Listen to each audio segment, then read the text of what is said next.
gustong paimbestigahan yung SEA Games. And di ko talaga pinansin. And now Alan brings it up and I am bothered. There is no jurisdiction in the world that allows a judge to be pressured and intimidated. And I ask each one of you, my dear colleagues, payag ba tayo sa ganito? Ganito na ba tayo dito ngayon?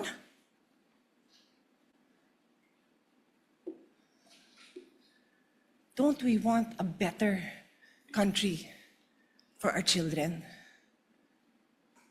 Why would you allow a director who's just called to be a witness next week brag that he's going to investigate? And again, I don't know. So I respectfully request that it be played. Malaki daw kaso to. Naimbestigahan na niya? Alam niya ng malaking kaso? Paano niya nalaman? So sa akin lang, Mr. Presiding Officer, simple lang eh. What was the intention here? To distract the minority floor leader, who is one of only two lawyers right now, because our other lawyer was already carted off somewhere. So dalawa lang kami. So you want to distract him. So ako na lang ang tatayo dito. Hindi na siya makakapag-aral. Yung ba intention? Because it is clearly the intention. The fact that he has to stand up, the fact that I have to stand up, the fact that Senator Robin has to stand up, he is distracting us from our job. As Senator Alan said, he could do it quietly. Go ahead. Anong purpose niya? Nagyayabang siya? What's the purpose? Is he trying to intimidate us, not to ask him tough questions when he is our resource person next week? Since my name was mentioned and since the investigation announced by the NBI yesterday seems to be pertaining to this person as chairman of the 2019 Organizing Committee of the Southeast Asian Games. May I, maybe, in the form muna of manifestation, unless the presiding officer or Senate President thinks that I should elaborate on by asking for time on a personal collective privilege, but I don't want to start that Senator precedent. Judge Cayetano may make his manifestation. For the record, sir. So, first and foremost, sa sinabi po ni Senator Padilla, I won't ask na ipa-play na yung video, but quite exhaustive yung sinabi ni NBI Director about the Southeast Asian Games. So, if the intention was to have a chilling effect, we already have that chilling effect. May 11, hinabol dito sa session hall na to ng mga ahente ng NBI si Senator Bato. May 13, nagkaroon ng enkwentro, putukan, pinipilit ng NBI na hindi sa loob ng Senado, but we have all the evidence that it was inside the Senate. Other incidents, I do not want to evoke a reaction or debate because I want to respect my fellow senators. Much of this has been vented in the media, is in court. Director Matibag has promised us that he will give us a warrant issued by the ICC, has promised us that he will hold his agents na nanggulpi ng isang OSAA. He will be the one to implement the contempt order and hold them in his office, but wala ditong natupad. So when I mentioned his name, his position the other day that it was bad taste, walang personal yun. I mean, regardless kung sinong, even if it was a secretary, an alter ego of the president who wrote the prosecution team or the defense team to say, pwede bang next week kasi may seminar, I would have said the same thing, di ba? Na, look at the gallery. Kompleto parati dyan from Congressman Ace Barbers to many, Congressman Ridon. I won't name all of you, but you're busy people. But you think this is important, so you take time out and you are here. Di ba? Of course, the prosecution team, you have to be, you are here. We are here, despite of many, many other important things. Not only investigations, not only the flood control, not only the BIR, not only, we're also talking about the nation being prone to volcanic eruption, to yung bagyo, buti, well, nasalanta pa rin tayo nung bagyong Inday. Ibang Inday ang pinag-uusapan natin dito sa impeachment. But still, we are here. So it was in good faith that I said, as an example, mukha namang masama kapag kayong isang bureau head. NBI director is a very important position, but it is a bureau. So if a bureau head, and tignan yung invitation, nakalagay sa invitation, or your representative, and we resolved it. So aksidente ba na yesterday, suddenly after I mentioned it, and after during the weekend, many have been talking about na dapat ata hindi 16. So 21 na lang kami ngayon eh. So 2/3 of 21 is 7. Pag nabawasan pa kami ng 3, 13 na lang yon. Pero some will argue, mabawasan lang kami ng 1 o 2, baka 13 na rin yon kasi wala naman half person o 3/4 person. So all of these issues are valid. Question, the chilling effect is there, but am I intimidated? Wala na akong choice. Ilalabang ko na to, gagawin ko yun ang dapat kong gawin. Bumaliktad man yung sitwasyon, si President Marcos ang ini-impeach and I felt a certain way, ilalabang ko rin. Chief Justice man ang i-impeach, ilalabang ko rin. But for the record, Mr. President, go ahead and investigate. First of all, that's been investigated many, many times. COA, I'm not sure. I think the Office of the Ombudsman, ang nag-file pa ata, Chief of Staff mo eh. Senator Rob, I'm not sure, but parang may kaso na nun. Senator Drilon quizzed us here. I was Speaker of the House, but I chose to appear before the Senate to be able to answer all of those questions directly. The SEA Games, paulit-ulit yan. Biktima na ng speakership ng 2019 yan. Nahuli namin yung PR na sinabi kikiam, pinakain daw mga Muslim ng baboy, when it was chicken longganisa na pinakain. Pero nasiraan na tayo sa Malaysia, Indonesia. The SEA Games gave us so much honor. So far, it is still the biggest SEA Games in history. Many of our athletes launched their career, even going to gold medals in the Olympics. Our athletic and our yung aquatic natin center in Clark is one of the best in the world. Ang nagsabi nito yung Israeli coach ng isang foreign team doon. But go ahead if you want to investigate. But I just want to put on record, mukhang misfire. Bakit? Yung sinasabi niyang infrastructure na walang bidding, first of all, the procurement law has many modes of procurement. So don't make it appear sa public na just because walang bidding, may anomalya na to. Okay. Secondly, bakit ko sinabing misfire? Hindi po sa I'm referring to the director ng NBI Matibag. I had nothing to do with the infrastructure. The chairman of the committee. In fact, I had to resign from the DFA because I was running for congressman during that time. So dun sa sinasabi ni Director Matibag na may congressional insertion to fund it,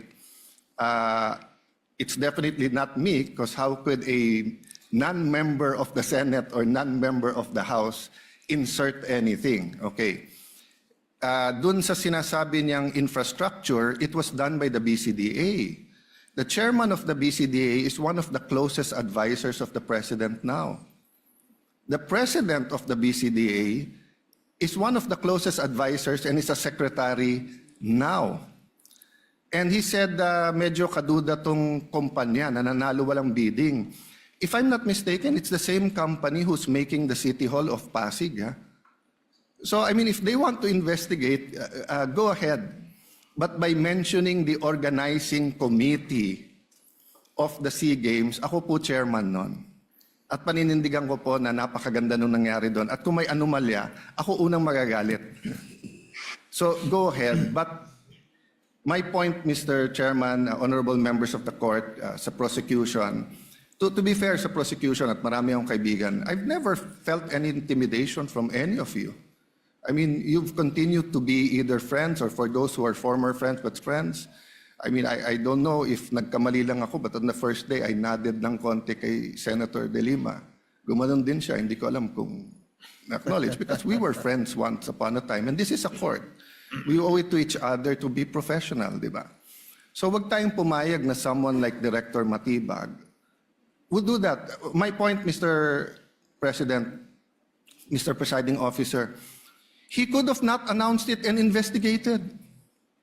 Imbestigahan mo, tingin mo may mali, imbestigahan mo. But it is unfair to me and unfair to the court that kung kailan siya patatawag siya sa Monday, intimidate mo ako, hindi kita tatanungin sa Monday dahil mag-a-announce ka na iimbestigahan mo. Tapos sasabihin mo may insertion, tapos sasabihin mo hindi liquidated. Liquidated po lahat yun. So, let me talk of unfairness. Hindi ba unfair? Kung ako, babaliktarin ko, sasabihin ko, inimbestigahan ko na rin kahapon Ang sabi sa akin, mainit ang ulo ni Director Matibag kasi may contractor na daw yung binigay na lupa para sa NBI at gusto niya sarili niyang contractor. Or would that be fair to him? No. It would be a marites accusation. So that's the same thing he announced yesterday. A marites accusation towards me that affects this court because I am now a senator judge. So I hope this is the last time that I'm going to have to speak about this. But definitely we've been speaking about this, binabawasan talaga kami. Iniisa-isa, even yung mga vlogger na malapit sa administrasyon, sabi, 2 down, 3 down, may kasunod na. Di ba? So, Mr. President, I want this impeachment to be a test that the 1987 Constitution works and that despite political differences, the prosecution and defense, I saw them after the first or second day, nagkakamayang kayo, nagkakamustahan. After the first or second day nung mainit na baliktaktakan dyan sa pre-trial, nagbabatian, di ba? Even in court. So we can't help but be emotional. We can't help but get mad at what we think is disgusting or sometimes crossing the line. But is there any question that for this verdict, whether it's for conviction or acquittal, to be accepted by the Filipino people, we have to make sure that the integrity of the court is intact. I will admit to you, nahirapan po ako. Wala si Senator Marcoleta.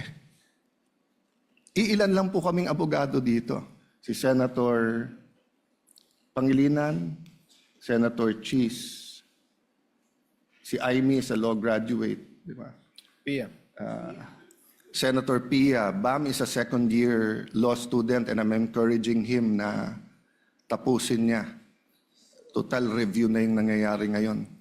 But it's not easy. 24 lang kami, nabawasan na ng 3. So I hope this issue of the integrity of the court becomes an issue for all of us. No, I'll repeat what I said when I was Senate President. Director, hindi mo kami natibag. So wag mo try itibagin tong representation na to o itong impeachment court because what you're doing is not helping. You investigate whatever you want to investigate. You want to investigate, ba't ako nagpatubo ng balbas? Investigate mo, no problem with me. Pero wag mo nang i-announce kasi nga naaapektuhan yung integrity ng court. Thank you for the leeway, Presiding Officer. Thank you, Senator Judge Alan Cayetano. Yes, what is the pleasure of Senator Judge Pia Cayetano? Mr. President, Presiding Officer, I assume most of my colleagues, like me, were busy studying the lengthy memorandum filed by each of the parties. For the record, 30-plus pages, more or less double space yung sa prosecution. Kaya by the time I got to the defense, para na ako maduduling kasi mahaba na nga yung 30 pages na double space, napunta pa ako sa single space. Okay lang yun, kasama sa trabaho yun, pero that's how lengthy the documents were. And I slept at 2 a.m., hindi kasama to sa explanation ko, di ako nagyayabang or anything, it's our job. And I'm a night person, so normal sa akin yun. And then in the morning, tuloy ulit, sent my staff questions, asked for more details, and then we worked together throughout the morning until it was time to come here. So I don't know anything about this statement of Director Matibag. But it bothers me to hear this. I now remember that I saw a message pop up in my phone which hindi ko nga pinansin kasi nga ito yung important issue ko na pag-aralan ko tong memorandum ng mga parties na inabala nga naman nilang very lengthily and exhaustively na nila dinidiscuss in a written document.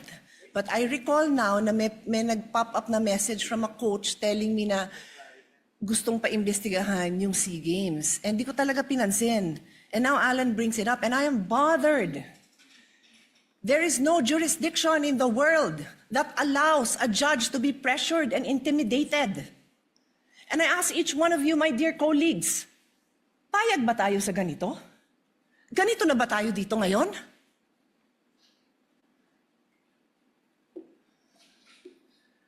Don't we want a better country for our children?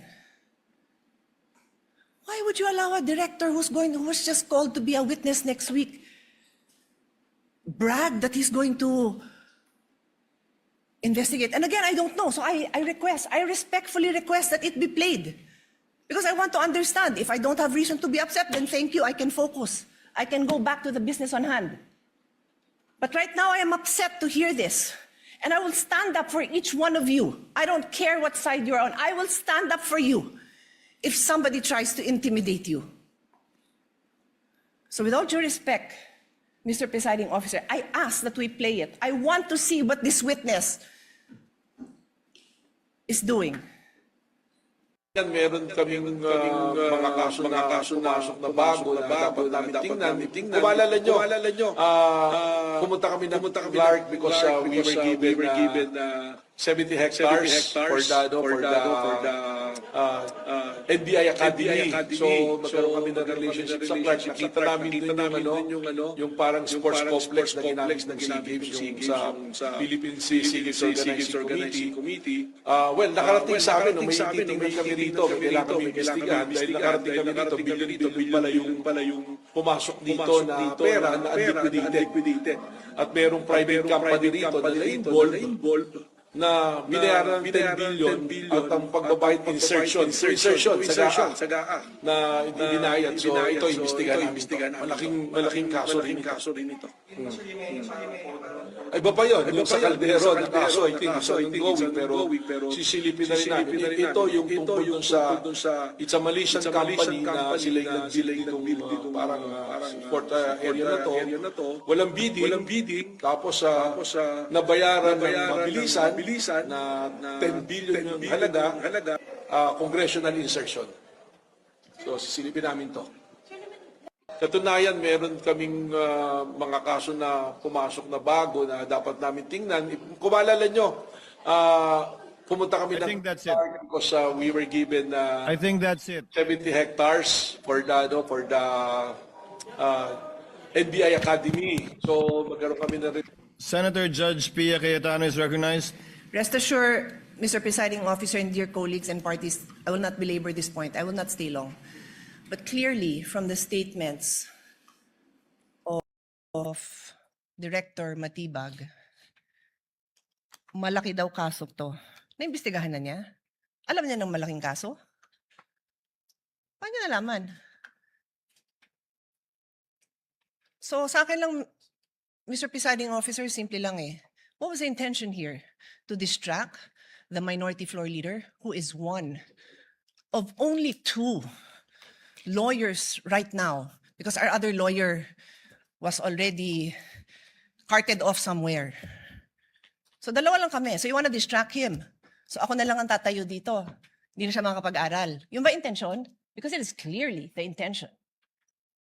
The fact that he has to stand up, the fact that I have to stand up, the fact that Senator Robin has to stand up, he is distracting us from our job. As Senator Alan said, he could do it quietly. Go ahead. Anong purpose niya? Nagyayabang siya? What's the purpose? Is he trying to intimidate us not to ask him tough questions when he is our resource person next week? I do not know. But those statements, those actions are not acceptable, possibly contemptible.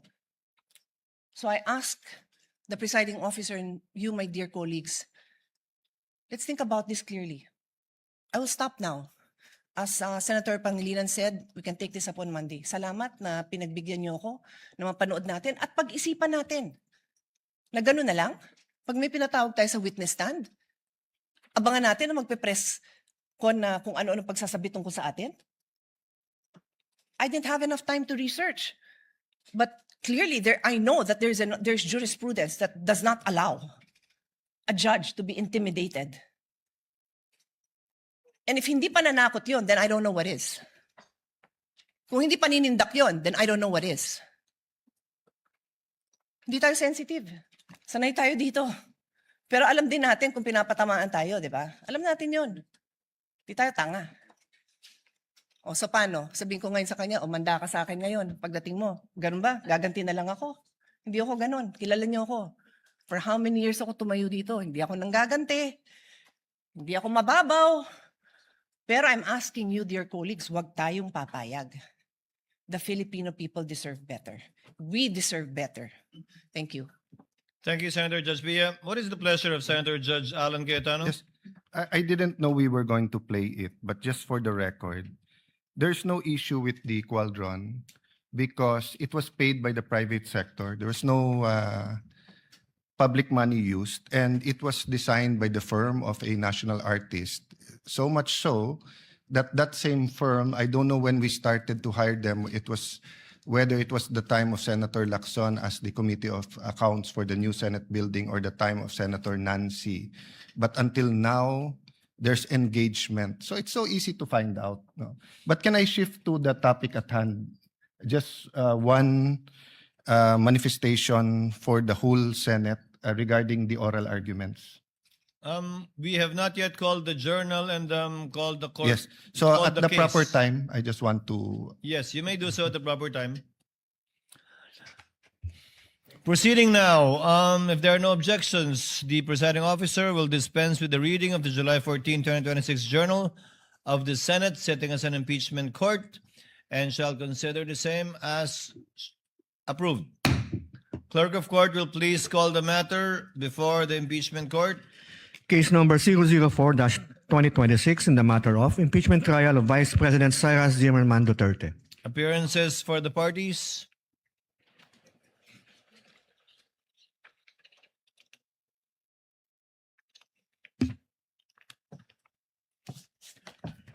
Good afternoon, Your Honors. Same appearance for the prosecution. We are ready, Your Honor. Appearances for the respondent. Good afternoon, Your Honors. I'm Michael Poa. Same appearances for the defense and for the respondent accused, Your Honor. Before recognizing the counsel for the prosecution for their 15 minutes for their presentation and oral argument in relation to their motions for the issuance of subpoena for banks, AMLC, and the BIR, Chair would like to recognize Senator Judge Alan Cayetano for his manifestation earlier. Alan?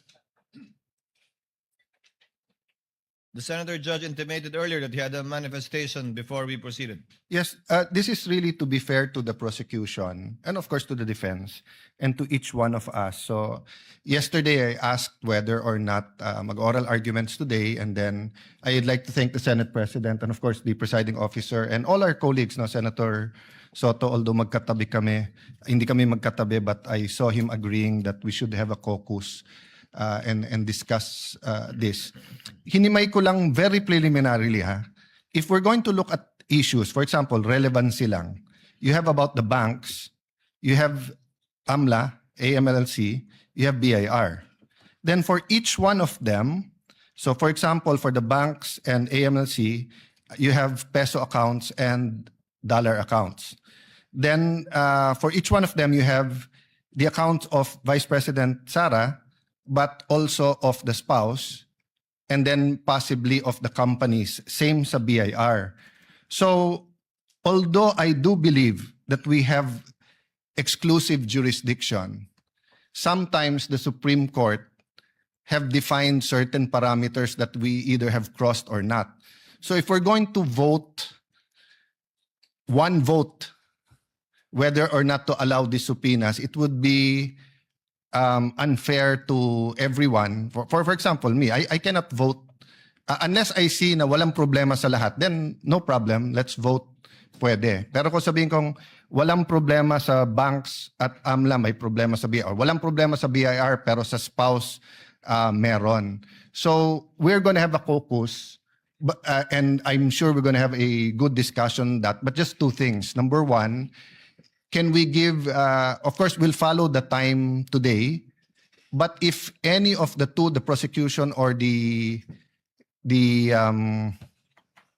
for example, in the rebuttal, after the rebuttal ng defense, makikita na ng prosecution saan talaga nag-object yung defense, hindi lang sa lahat.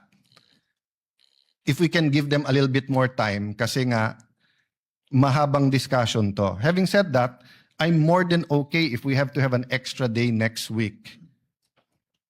Whether to discuss among ourselves or I'm not preempting our caucus. I'm just saying, Mr. President, that I commit to you. I will not delay. I will not overtalk on these issues.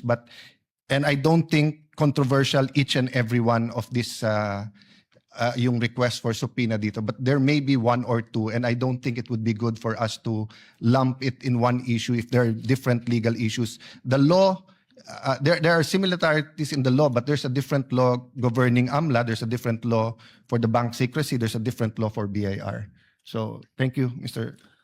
Chair notes the observation of Senator Judge Alan Cayetano. However, subject, of course, to any agreements that will be arrived at in caucus, we are constrained by the motions filed by the parties. There are only two pending motions that this court should act upon. Number one, a motion for the issuance of a subpoena with respect to bank and AMLC records on the one hand. And number two, a motion for the issuance of subpoena for BIR records. Understandably, there are sub-issues underneath each, but we cannot put to a vote each and every sub-issue under each motion. So we will most likely, and the chair would suggest, put it to a vote by the motions that have been filed by the parties, whether or not to grant it or to deny the motion filed by the prosecutors rather in this case. Again, subject, of course, any agreements we might arrive at in caucus, Senator Judge Allen, and the chair will submit to that. Now, as earlier agreed in yesterday's proceedings, the prosecution will be given 15 minutes for their chief arguments.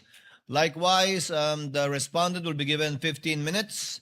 And then thereafter, the prosecutor will be given 10 minutes by way of rebuttal. And the respondent will be given 10 minutes by way of rebuttal.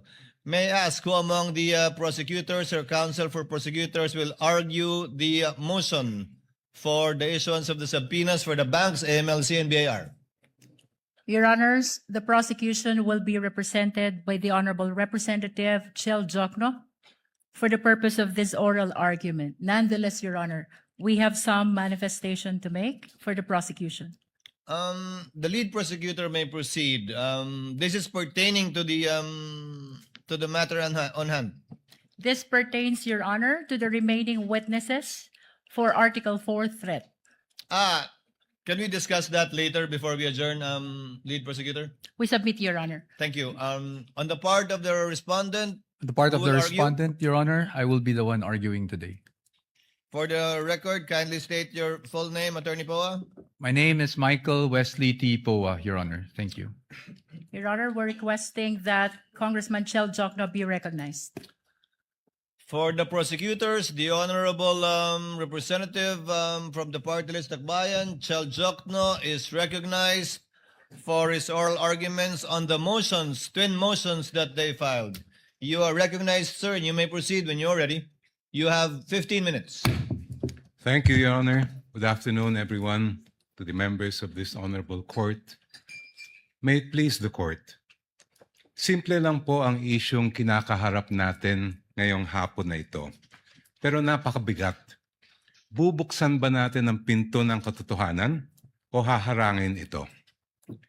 Ang hiling ng prosecution ay mailabas ang buong katotohanan so that this court may know the truth the whole truth and nothing but the truth, and make its decisions based on that. That is why we have requested the issuance of subpoena duces tecum for the bank records, tax records, and anti-money laundering council reports relating to Vice President Sara Duterte and her husband, Attorney Mans Carpio. Sa pamamagitan nito, may lalahad ang buong katotohanan tungkol sa mga alegasyon sa Article 2 ng Articles of Impeachment. Una, na pinayaman ni Vice Presidente ang kanyang sarili ng labis-labis sa kanyang legal na sahod at lehitimong kita bilang isang lingkod bayan. Pangalawa, na meron siyang mga ari-arihang hindi dineklara sa kanyang Statement of Assets, Liabilities, and Net Worth.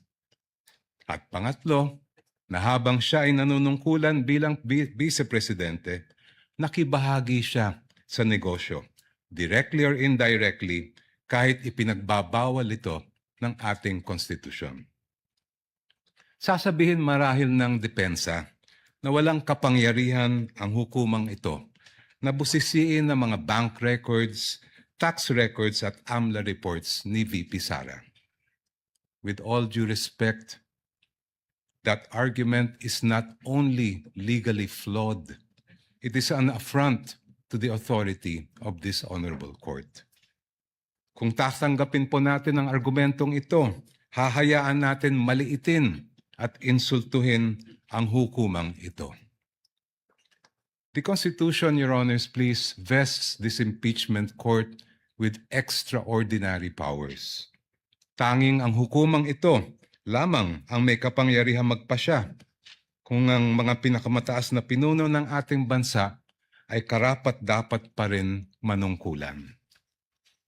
Because this power comes directly from the Constitution, no one, no person, no law, no administrative rule can limit or supersede it. I repeat, nothing and no one can handcuff this court's power to try and decide this impeachment case. Kahit ang bank secrecy law po ay sumusunod at tumatalima sa impeachment court. The law explicitly states, and I quote its pertinent portions, all deposits are hereby considered as of an absolutely confidential nature except in cases of impeachment. Walang kaduda-duda, may karapatan at kapangyarihan ng impeachment court na busisiin ang mga bank records ni VP Sara. Hindi rin po hadlang ang Data Privacy Act. The law itself affirms that confidentiality shall not apply, and I quote, should the personal information be needed pursuant to a subpoena duly issued. Muli, walang kaduda-duda. May karapatan at kapangyarihan ng impeachment court na ipasubpoena ang mga dokumento ni VP Sara Duterte. Pero sabi po ng kampo ni Vice President, irrelevant daw ang mga bank records, AMLAC reports at BIR records. Lalo na daw yung mga transaksyon na nangyari bago siya umupo bilang pangalawang Pangulo dahil wala raw itong kinalaman sa kasong ito. The prosecution respectfully but vehemently disagrees. Ayon sa report ng Anti-Money Laundering Council na isinumite sa Committee on Justice ng House of Representatives, the financial activity of Vice President Sara C. Duterte increased significantly starting 2007 when transaction values surged to 208.15 million pesos. According to this report, which is marked as Exhibit P-2-7-8, I quote, financial movements intensified between 2009 and 2013 with consistently high totals exceeding 400 million pesos, including notable peaks in 2009, 704.93 million pesos, 2010, 648.58 million pesos, and 2011, 597.15 million pesos. Si VP Sara po ay nanungkulan bilang Vice Mayor ng Davao City mula 2007 hanggang 2010. Naglingkod naman siya bilang mayor ng Davao City mula 2010 hanggang 2013. From 2007 to 2013, ayon sa records ng AMLAC, lumampas sa 3 billion pesos ang kanyang financial activity. May kinalaman ba ito? Ito ba ay relevant sa Article 2 ng Articles of Impeachment, which alleges, among others, that VP Sara betrayed the public trust and culpably violated the Constitution when she amassed unexplained wealth manifestly disproportionate to her lawful income? Para sa prosecution, malinaw ang sagot. The Vice President's financial activity as Vice Mayor and Mayor of Davao City relates directly to the main fact in issue in this case, her fitness or unfitness to serve as Vice President. Let me explain.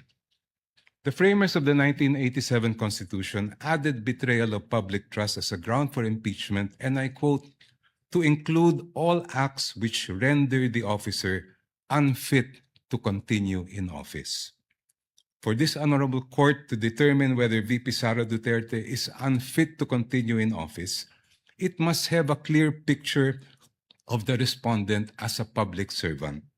Kailangan makita ng publiko at ng mga senator judge ang tunay na kulay ng vice-presidente at larawan ng kanyang buong pagkatao bilang isang lingkod bayan. If she amassed staggering amounts of unexplained wealth while she was a vice mayor and mayor, doesn't that say a lot about her unfitness to serve as a vice president? Isn't that relevant to the question this court must resolve at the end of this trial of whether or not the vice president betrayed the trust given to her by the people? From what I have gathered and read, Your Honors, please, this is not the first time this court has been confronted with this issue. Sa impeachment ni dating Chief Justice Renato Corona, tinanggap ng hukumang ito ang mga ebidensyang nakalap bago pa man siya naupo bilang punong hukom. I believe it was then Senator Judge, now presiding officer Francis Escudero, who raised the question, will the impeachment court consider only Corona's acts as Chief Justice? This after observing that some exhibits predated his appointment as Chief Justice. This matter was taken up in caucus, after which this court decided to allow such evidence. When Philippine Savings Bank President Pascual Garcia III testified before this court in the same Corona trial, he refused to answer the question of then Senator Judge Franklin Drilon on the starting balance of Corona's 2 peso-denominated accounts. But, if I'm not mistaken, it was Senator Judge Alan Peter Cayetano who said that records of initial deposits are among the quote-unquote opening documents that should have been brought to the impeachment court. After reading the subpoena, presiding officer Senator Juan Ponce Enrile held that Senator Judge Cayetano's observation was correct. During the same hearing, the presiding officer ordered the issuance of subpoena to PS Bank Katipunan branch manager Annabel Chongson to bring all the bank records of the Chief Justice. A few days later, the impeachment court denied the defense's motion to quash the subpoena for the peso bank accounts of CJ Corona. The presiding officer explained that the purpose of the subpoena is to find out if Corona has not included the deposits in his salin. This court also denied the defense's motion to suppress evidence on Corona's bank accounts.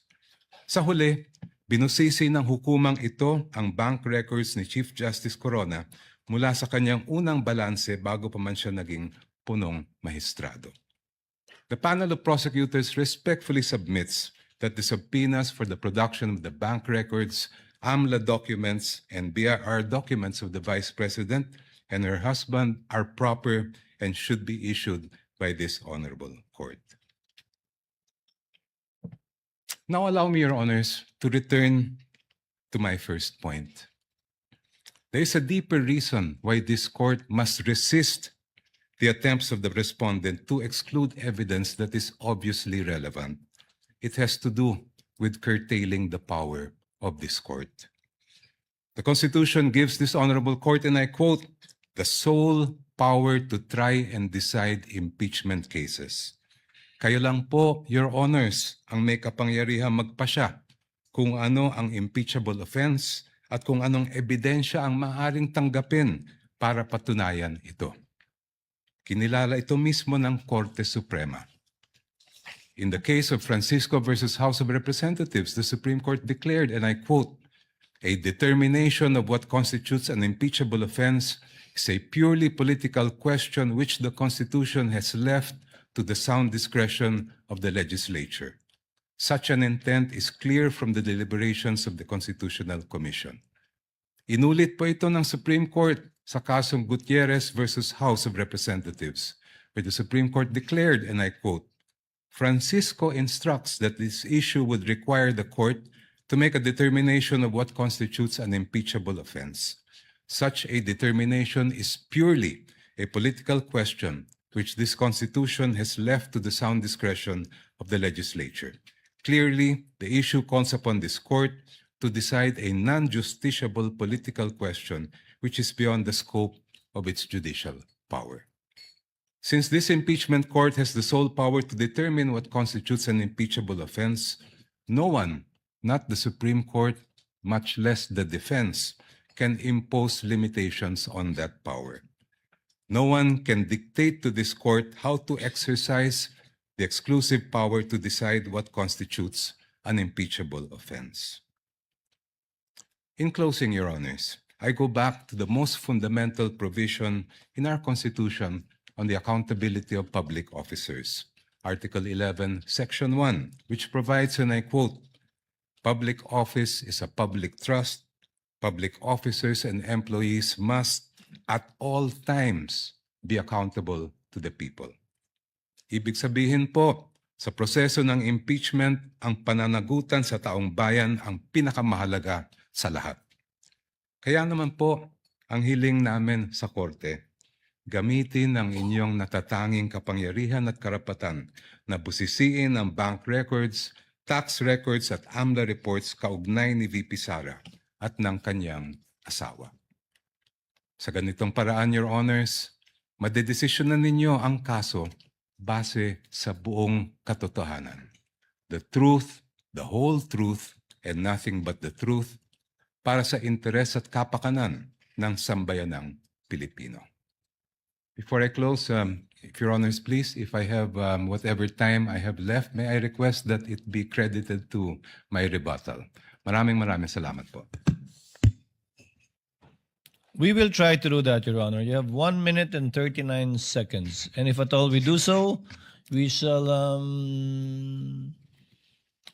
equally credit it to the rebuttal, if any, of the counsel for respondents.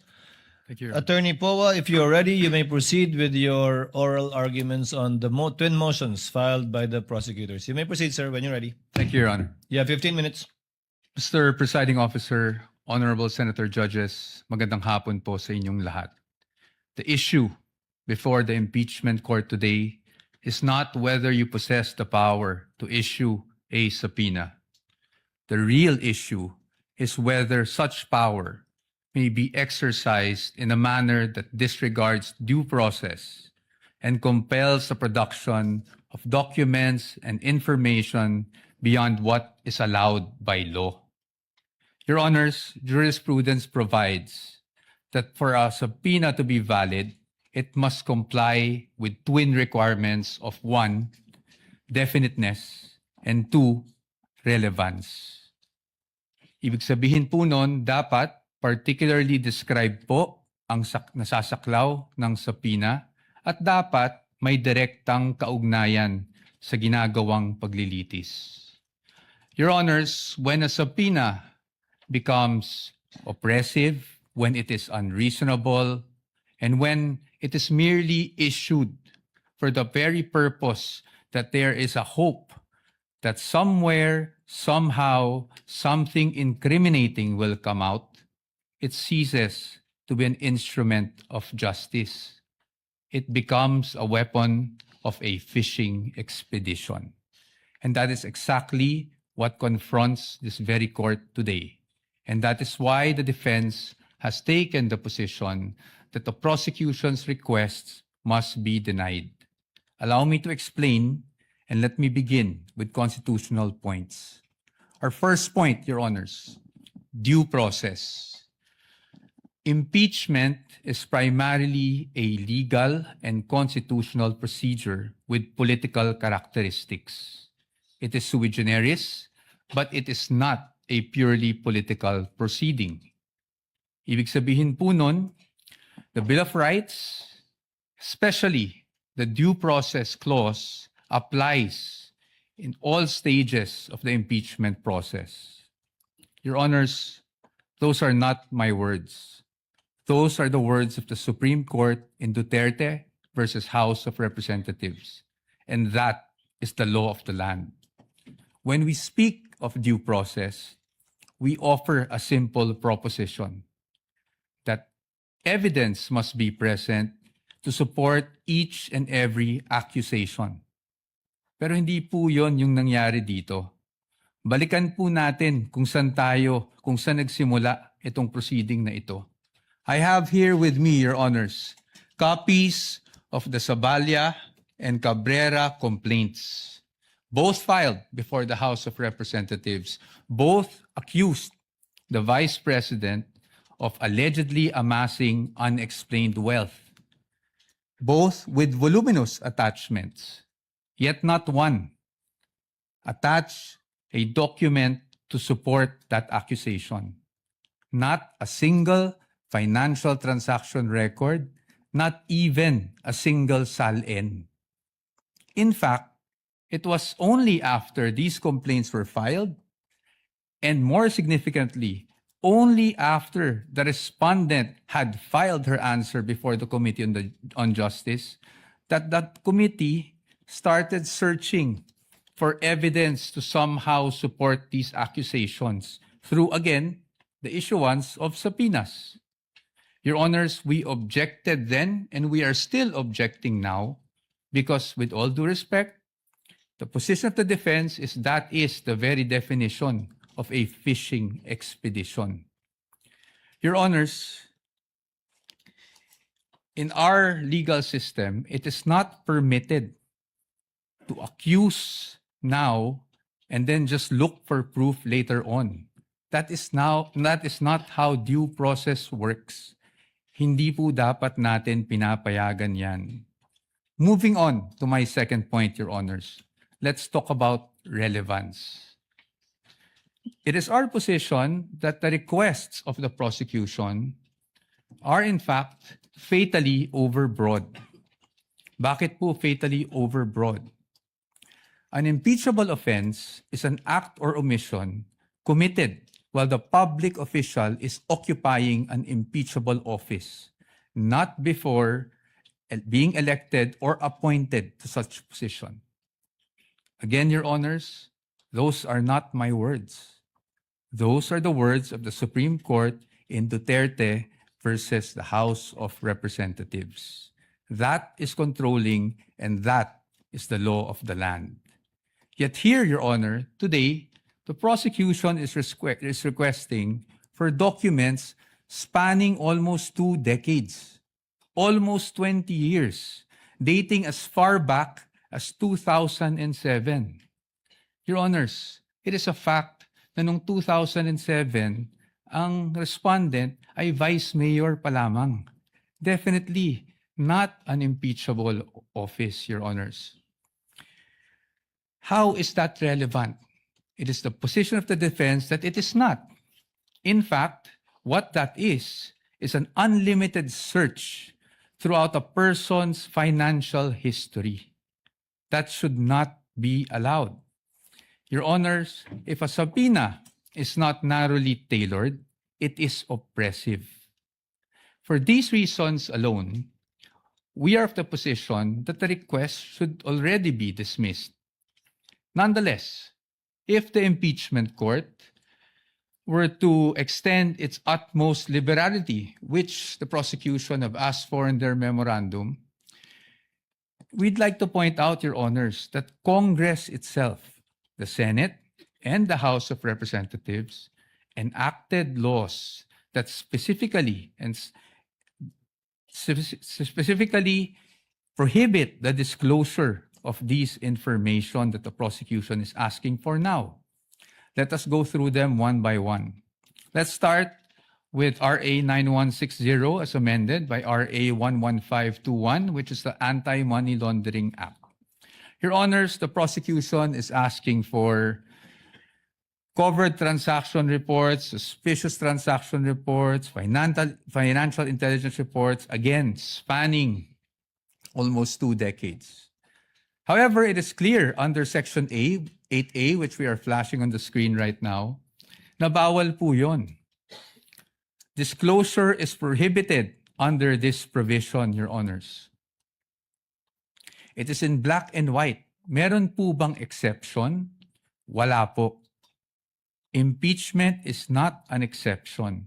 Had Congress wanted to make impeachment as an exception, madali lang naman pong ilagay yun sa batas. Pero hindi po iyon nagawa. Now, in fact, I also have here copies of the Financial Intelligence Report and another report from the AMLAC, the Information Management Analysis Group, which were already marked as exhibits, Your Honor. And it's in the records of the court. Exhibit D2-8-P1, where it says specifically that it should not be the information should not be used as evidence in formal proceedings, Your Honors. Clearly, Your Honors, to compel AMLAC officials to disclose such information would be to compel them to violate the law. Let's move on now to the tax records, Your Honors. Prosecution is asking for tax records, so let's look at the tax code. Section 270 of which criminalizes disclosure of taxpayers' information. Meron po bang exception sa batas na ito? Meron po, but it is limited. Kasama po bang impeachment? Hindi po. That is very clear. Again, Congress wanted to put an exception for impeachment. They could have easily done so, but they did not. Now, Your Honors, let's go to Bank Secrecy Law, RA 1405. The state policy has always been to favor the secrecy of bank deposits, Your Honors.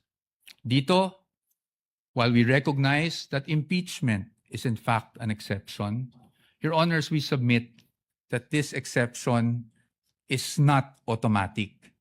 Meaning, hindi porket may exception for impeachment, pwede na kaagad natin buksan ang lahat ng bank records na hinihingi ng prosecution. Why? Because, Your Honor, this exception does not dispense with constitutional safeguards. It does not abolish the right to due process. So dapat po, meron pa rin tayong basihan. If you look at the articles of impeachment, wala naman po doon na nagsasabing yung sinasabing unexplained wealth coming from, even if it was an illegal activity, ay pinasok sa isang specific account. In fact, Your Honors, this exception does not automatically mean that we should permit a fishing expedition. Yun nga pong mga bank account numbers na nakaspecify sa request for the issuance pa subpoena, ang aming posisyon po dyan, yan po ay nakalap doon sa illegal disclosure, with all due respect, na ginawa ng AMLAC before the Committee on Justice. And then, Your Honors, they're also asking for the bank records of the spouse. Your Honor, the spouse is not an impeachable officer. And therefore, the spouse is not covered by this exception. Again, Your Honors, we should not allow this. In closing, Your Honors, the prosecution has repeatedly invoked accountability. Your Honors, we agree with them. No one is above the law. But in the same manner, no one must fall below or be outside the protection of the law. Impeachment is indeed a powerful constitutional tool. But Your Honors, impeachment is not a magic word or a magic wand that one can just wave to transform an illegal act into a legal act, to transform unlawful access to lawful access. That is not what the Constitution contemplates. That is not what the laws enacted by Congress contemplate. And that is not something that the Honorable Impeachment Court should allow. We submit, Your Honors. Thank you very much. The gentleman still has 2 minutes and 48 seconds, which we shall credit, similar to the request of the prosecutor, to your rebuttal should you desire to use it, counsel, for the respondent, Attorney Paul. Thank you, Your Honor. Counsel, the prosecutor is recognized. Attorney Chel Jokno, you have 11.38 minutes, which will round off to 12 minutes, counsel. You may Thank proceed you. when you're ready for Thank you. for your rebuttal. Maraming salamat po, Mr. Presiding Officer, at magandang hapon po ulit sa ating lahat. Let me address each of the points that the defense has raised in their oral argument. Sabi po nila una ay due process daw ang isang paulit-ulit na dinidiin ng defense. But there's no debate that due process applies in this proceeding, just like in any other proceeding. The real issue before this honorable court is, will the subpoenas that we are asking be issued by this court actually deprive the respondent of any form of due process? Ang aming paniwala po ay hindi. And allow me to explain why. First of all, we are not yet at the stage where any evidence is being put in the trial or offered to the honorable court. Nandito pa lang po tayo sa punto na kung maari bang ipaproduce natin itong mga dokumentong ito. The defense will have every opportunity to make objections if and when particular exhibits or documents are identified by a witness and offered in evidence. Therefore, wala pong due process violation ang pag-issue ng subpoena. Second, the defense repeatedly cites the case of Duterte versus House of Representatives as, I quote, the law of the land, as I quote, controlling daw yung desisyon na yan. But I must remind the defense of that particular case and why the pronouncements quoted are mere obiter dicta, o kung sa simpleng salita po ay side comment lang. The entire Duterte versus House of Representatives case revolved around a different mode of impeachment. Kung maalala po natin, yan yung at least one-third na members of the House ang nagsampa ng kaso. And the entire decision discussed how due process should apply to that mode of impeachment. Totoo, may sinabi ang Supreme Court tungkol sa mode na ginamit po ng Saballa and the Cabrera complaints. Pero hindi po yun ang issue sa kaso ni Duterte. That issue is just a side bypass or incidental declarations of the court that are not controlling and are not the law of the land.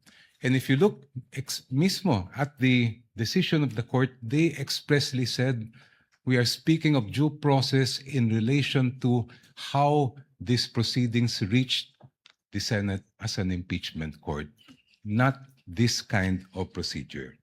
Second, paulit-ulit din po nilang sinasabi na ang ginagawa po ng prosecution ay fishing expedition. Actually po, meron ng desisyon ang Supreme Court that addresses squarely this point. This case involved a case of unexplained wealth, the case of Republic versus Rabusa, GR 208183, decided August 31, 2022. Just like here, the prosecution in that case requested subpoenas for the production of bank records. Just like here, the argument was raised that this is a mere fishing expedition. In fact, hanggang sa Court of Appeals, ang sabi po ng Court of Appeals ay fishing expedition lang po yan. But please allow me to read just a portion of what the Supreme Court held here.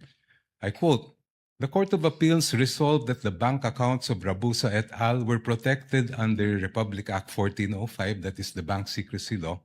Given the arbitrary demand to disclose the contents thereof, the Court of Appeals considered the inquiry as a fishing expedition to utilize evidence against Rabusa et al. In the instant case, given that the court orders in the form of various subpoena duces tecum and ad testificandum all involved the forfeiture of unexplained wealth, the RTC was in error for not allowing petitioner to examine, inquire, and look into the subject accounts." I continue.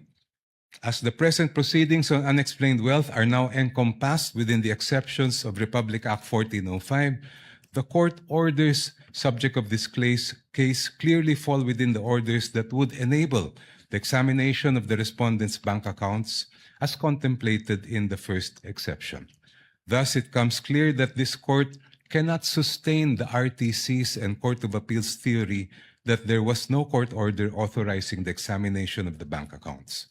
On the contrary, records prove that the RTC issued several subpoena duces tecum and ad testificandum, which required certain persons to testify in open court and present documents which pertain to the existence and identity of the subject accounts and also to the accounts, the contents found therein.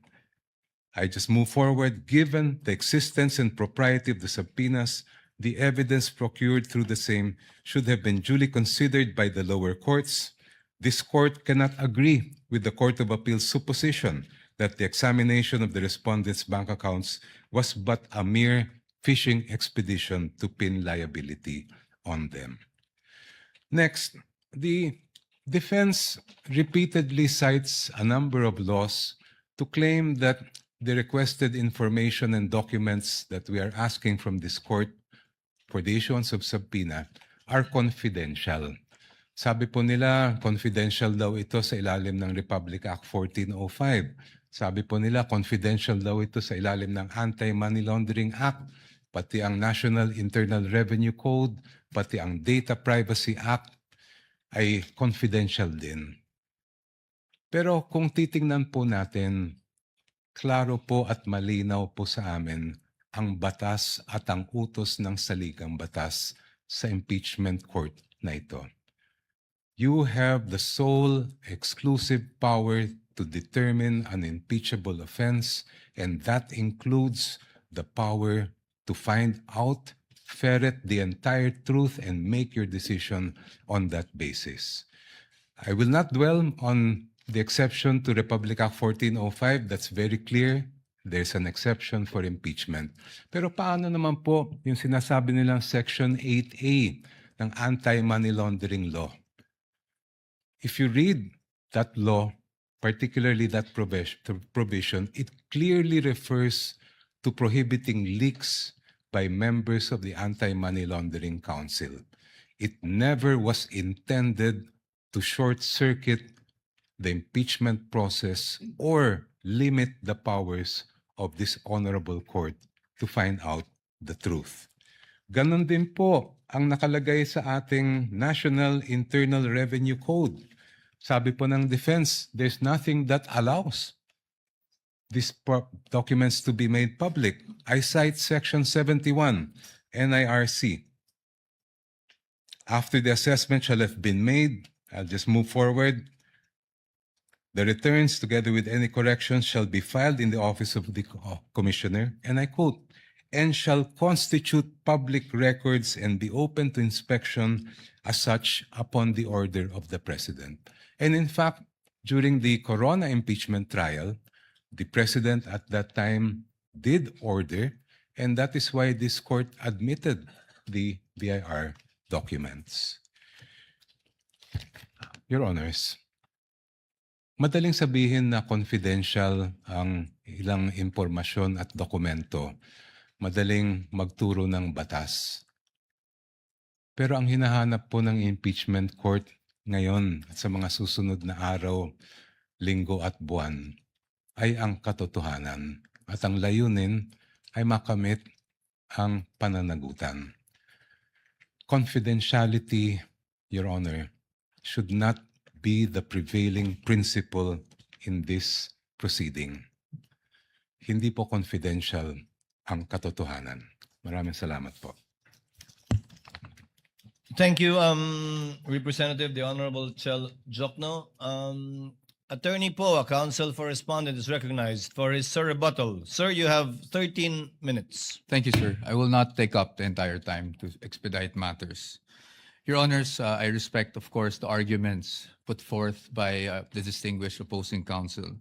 But when it comes to due process, Your Honors, I think it's beyond debate, no, that due process must be observed in every stage of the proceedings. And aside from that, due process requires, Your Honor, that we also respect the protections afforded by law on the respondent.